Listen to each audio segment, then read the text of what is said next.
Hello friend, સ્વાગત છે તમારું રસોઈ વિથ આરવીના કિચનમાં। તો આજે આપણે બનાવીશું મિર્ચી વડા। તો મિર્ચી વડા બનાવવા માટે મેં મરચાં લઈ લીધા છે, બોઇલ કરીને બટેકા, ચણાનો લોટ, સિંગદાણાનો ભૂકો, સેવ મેં ક્રશ કરીને લીધી છે, અજમો, દળેલી ખાંડ, લીંબુ અને બેઝિક મસાલા। આપણે હવે મરચાંને કાપા કરીને અંદરથી બીયા કાઢી નાખીશું। આવી રીતે આપણે બધા મરચાં કટ કરી લઈશું।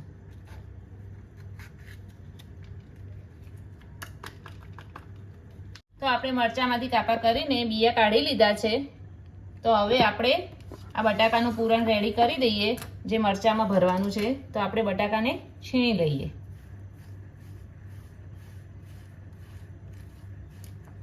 બટેકા છીણી લીધા છે।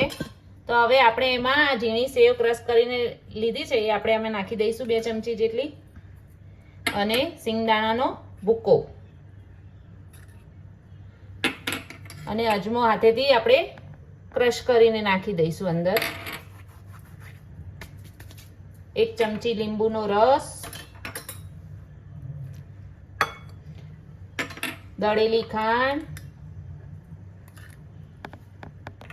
હળદર, હિંગ, ધાણા જીરું અને મીઠું। આપણે હવે હાથેથી બધું મિક્સ કરી લઈશું અને આ બધું પૂરણ હવે આપણે એક એક મરચામાં ભરી લઈશું। જો આમ ભરવાનું છે આપણે।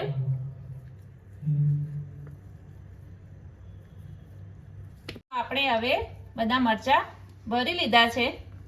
જો આવી રીતે કરીને આપણે બધા એક એક કરીને બધા ભરી લીધા છે। તો હવે આપણે આના માટે ચણાના લોટનું આપણે પૂરણ બનાવી દઈએ। આપણે એક બાઉલ ચણાનો લોટ લઈ લીધો છે, જે આપણે આ ખીરું બનાવવાનું છે આનું। તો આપણે થોડું થોડું પાણી કરીને આપણે આનું ખીરું બનાવી લઈએ। આ બહુ જાડું બી નથી રાખવાનું અને બહુ પતલું પણ નથી કરવાનું। ખીરું બનાવીએ ત્યાં સુધી આપણું તેલ ગરમ કરવા મૂકી દઈએ। તો આપણું ખીરું રેડી થઈ ગયું છે। તો હવે આપણે એમાં મીઠું, ટેસ્ટ પ્રમાણે મીઠું નાખીશું અને હાથેથી આપણે મસળીને અજમો થોડો નાખી દઈશું અને ખાવાનો સોડા નાખીશું થોડો, ચપટી જેટલો। જો આપણે ખીરું આ ટાઈપની કન્સિસ્ટન્સી રાખવાની છે।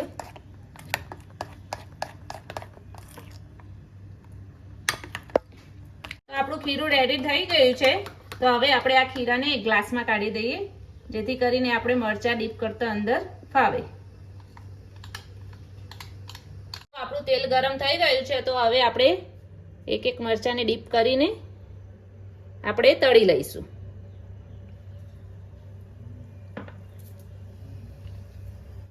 મરચાં વડા સરસ તળાઈ ગયા છે। તો હવે આપણે એને પ્લેટમાં કાઢી દઈએ।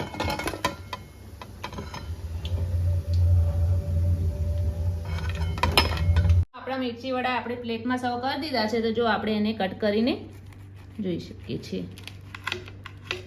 જો આપણા મિર્ચી વડા કેવા સરસ થઈ ગયા છે। તો તમને જો મારી આ રેસીપી પસંદ આવી હોય તો કોમેન્ટમાં જરૂરથી જણાવજો અને લાઈક, શેર અને સબસ્ક્રાઈબ કરવાનું ભૂલતા નહીં।